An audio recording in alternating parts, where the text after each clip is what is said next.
Dwi wedi cael neges. Mae Love Island y Ffeinal ymlaen am 9, ond mae Ciwb yn chwarae'r Lwyfan y Maes am 9 hefyd heno. Be dwi fod i wneud? Dyma'r peth agosaf sydd gennau os bych chi'n nofio ar y Maes. Helpwch fi. Love Island. Wyt ti'n gwylio fo? Na. Wel, ydych chi'n gwylio Love Island, Eleni? Wrth gwrs. Beth yw nhw nawr? Do, obsessed. Ar y go mawr na actor. Mae'n beth i Love Island? Ydw tad, yes, gofyn. A fyddech chi'n aros ar y Maes heno i wylio Ciwb?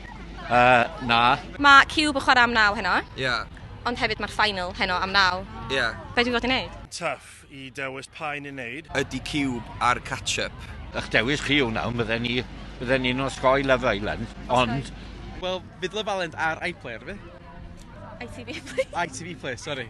Dwi'n yn siŵr iawn, achos dwi'n yr un dilemma chdi, felly... Merch ifanc fel chi, pwy awyr.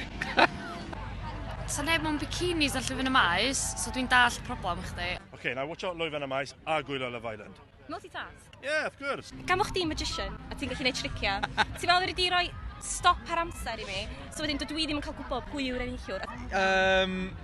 Yeah. Na fo, done. Sorted, diolch. Pwy yw enillwyr di Eleni? Davide a Ekin Su. O, Ekin Su a Davide. Nes i'r clip yna o rieni India yn mynd ar gyfer Dami. Na ddo, dwi ap gwylio neithiwr. Ti'n gwylio fe? Na, a dyna pam Swn i hyd yn oed yn licio Love Island. Dwi yn, Fake fan! Yn anffodus mae'r Steddfod yn ennill, achos yng Nghymru mae'n nghalon ni. Gyd i os ti'n y bore fori? Hefo hangover.